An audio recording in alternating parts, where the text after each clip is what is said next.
Salut, salut! Et oui, c'est Rebecca, toujours là pour le défi lecture de la Bible de l'aurore au crépuscule. On lit la Bible de la Genèse à l'Apocalypse, 10 minutes tous les jours. Donc, tu peux rejoindre le mouvement, même si tu n'as pas lu le début, c'est pas grave. Il y a encore beaucoup de choses à recevoir de Dieu. Donc, rejoins-nous. Merci Seigneur parce que ta parole, elle est vivante. Merci Seigneur parce que tu nous parles chaque jour, vraiment personnellement.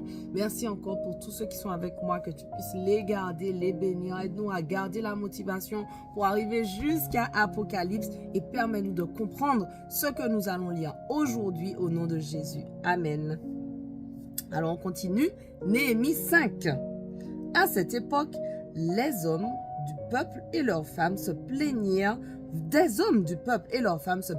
vivement de certains de leurs compatriotes juifs. Certains disaient, « Nous avons beaucoup de fils et de filles, nous voudrions recevoir du blé pour manger et survivre. » D'autres déclaraient, « Nous sommes obligés de donner nos champs, nos vignes et même nos maisons en gage pour nous procurer du blé lorsqu'il y a une famine. » D'autres encore se plaignaient. Nous devons emprunter de l'argent en hypothéquant nos champs et nos vignes pour payer l'impôt impérial. Et pourtant, nous sommes bien de la même race que nos compatriotes. Nos enfants ne sont pas différents des leurs. Et voici que nous en sommes réduits à vendre nos fils et nos filles comme esclaves. Certaines de nos filles ont déjà été réduites à l'esclavage et nous sommes impuissants à les défendre car déjà nos champs et nos vignes appartiennent à d'autres.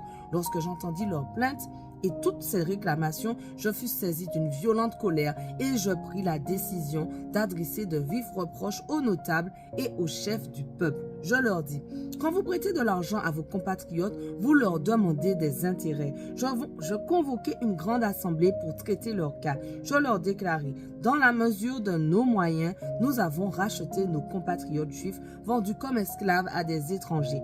Et maintenant, vous vendez vous-même vos compatriotes et cela à des gens de notre peuple.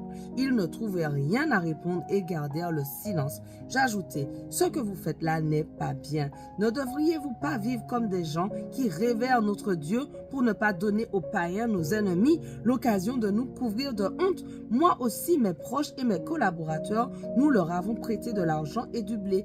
Remettons-leur donc cette dette. Rendez-leur aujourd'hui même leurs champs, leurs vignes, leurs oliviers et leurs maisons et remettez-leur la part de l'argent, du blé, du vin et de l'huile que vous avez exigé d'eux comme intérêt. Ils répondirent, nous ferons ce que tu demandes, nous rendrons ce que nous avons pris et nous n'exigerons rien d'eux. Alors j'appelai les prêtres devant lesquels je fis prêter serment à ces gens d'agir comme ils l'avaient dit. Puis je secouai les pans de mon vêtement en déclarant que Dieu secoue de cette manière, loin de sa maison et de ses biens, celui qui n'aura pas tenu cette promesse et qu'ainsi il soit secoué et laissé sans rien. Toute l'assemblée répondit Amen et loua l'Éternel et le peuple se conforma à la décision prise. Depuis le jour où j'avais été nommé gouverneur de la province de Juda, c'est-à-dire depuis la 20e année jusqu'à la 32e année du règne d'Artaxerxès, soit pendant 12 ans, ni moi ni mes proches, nous n'avons vécu des revenus dus au gouverneur. Mes prédécesseurs dans cette charge avaient pressuré le peuple exigeant qu'on leur remette chaque jour, outre le pain et le vin, 40 pièces d'argent. Même leurs fonctionnaires exerçaient leur domination sur le peuple. Pour moi, je n'ai jamais agi de la sorte car je révérais Dieu. Au contraire, j'ai travaillé personnellement à la réparation de la muraille et mes collaborateurs se sont aussi mis à l'œuvre et nous n'avons jamais acheté de terre. D'autre part, j'ai reçu régulièrement à ma table 150 chefs juifs, sans compter ceux qui venaient vers nous des nations environnantes. Chaque jour, on apprêtait pour cela un taureau, 6 moutons de choix et des volailles, et tous les 10 jours, on me livrait de grandes quantités de vin. Malgré cela, je n'ai pas demandé les revenus alloués au gouverneur, car je savais que les travaux pesaient lourdement sur le peuple. Tiens compte de moi, ô mon Dieu, et accorde-moi ta bienveillance à cause de tout ce que j'ai fait pour ce peuple. Néhémie 6. Lorsque Sanballat, Tobia, Geshem, l'Arabe et le reste de nos ennemis apprirent ce que j'avais fini Après que j'avais fini de rebâtir la muraille et qu'il n'y restait plus de brèches, sauf les portes dont je n'avais pas encore posé les battants à cette époque, Sanballat et Geshem m'envoyèrent un message pour me dire « Viens et ayons ensemble une entrevue à Képhirim dans la vallée d'Ono. » Ils avaient l'intention de me faire du mal. Je leur envoyai des messagers pour leur répondre. J'ai un grand travail à exécuter et il m'est impossible de me rendre auprès de vous. Je n'ai pas de raison d'interrompre l'ouvrage en l'abandonnant pour aller vous rencontrer. À 4 reprises, ils me firent transmettre la même proposition et je leur retournai la même réponse. Une 5e fois, Sanballat m'envoya ce même message par son serviteur qui tenait à la main une lettre ouverte.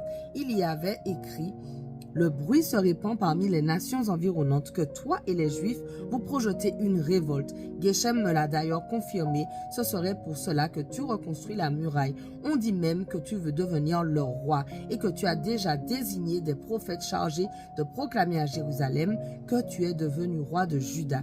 Maintenant, des rumeurs de ce genre arriveront certainement aux oreilles de l'empereur. Viens donc en discuter avec nous. » Je lui fis répondre, « Rien de ce que tu affirmes n'est exact. Tout ceci est une pure invention de ta part. » Tous ces gens, en effet, ne cherchaient qu'à nous faire peur.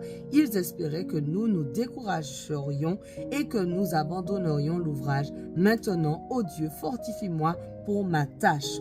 Je me rendis chez Shemaïa, fils de Delaya, et petit-fils de Méhétabéel, qui s'était barricadé chez lui. Il s'écria, « Allons tenir conseil dans le temple de Dieu au fond du sanctuaire et verrouillons-en les portes, car ils veulent te tuer. Ils vont venir pendant la nuit pour t'assassiner. » Mais je répondis, « Comment un homme dans ma position prendrait-il la fuite? D'ailleurs, quel homme comme moi pourrait pénétrer dans le temple sans perdre la vie? Non, je n'irai pas. » J'avais bien compris que ce n'était pas Dieu qui l'envoyait, mais il avait prononcé cette prophétie pour moi parce que Sanballat et Tobia l'avaient soudoyé. Ils avaient agi ainsi pour me faire peur et pour qu'en suivant son conseil, je commette un péché. Alors, ils auraient pu me faire une mauvaise réputation et me discréditer. Mon Dieu ne laisse pas Sanballat et Tobia impunis pour leurs actes, ni Noadia, la prophétesse, ni les autres prophètes qui ont cherché à me faire peur. La muraille fut achevée en 52 jours, le 25 du mois d'Éloul. Lorsque tous nos ennemis et tous les païens qui nous entouraient la prirent, ils furent saisis de crainte et profondément humiliés à leurs propres yeux, car ils reconnurent qu'un tel ouvrage n'avait pu être mené à bonne fin qu'avec l'aide de notre Dieu. Durant toute cette période, des notables de Juda entretenaient une abondante correspondance avec Tobia. En effet, beaucoup de Judéens étaient liés à lui par serment parce qu'il était le gendre de Shekania, fils d'Arat, et que son propre fils Yohanan avait épousé la fille de Meshulam, fils de Berekia.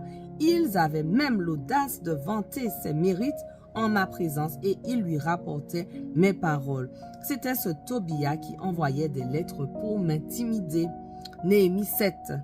Lorsque la muraille fut achevée et que j'eus posé les battants des portes, on établit dans leurs fonctions les portiers, les musiciens et les lévites. Je confiai le commandement de Jérusalem à mon frère Anani, ainsi qu'à Anania, le gouverneur de la forteresse, car c'était un homme de confiance qui, plus que beaucoup d'autres, révérait Dieu. Je leur donnai les consignes suivantes. Les portes de Jérusalem ne s'ouvriront pas avant que le soleil ne soit haut dans le ciel, et le soir, on fermera les battants et on les verrouillera pendant que les portiers seront encore là.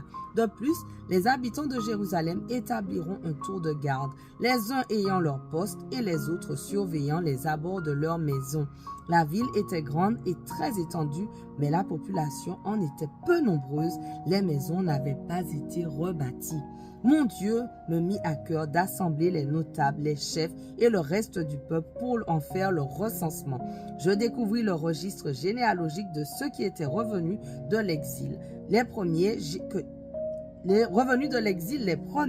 et j'y trouvai consigné ceci. Voici la liste des hommes originaires de la province de Juda que Nabuchodonosor, roi de Babylone, avait déportés et qui sont revenus de la captivité à Jérusalem et en Juda, chacun dans sa ville. Voilà, notre passage du jour touche à sa fin, mais on continue dès demain. On ne lâche rien. Allez, sois bénis.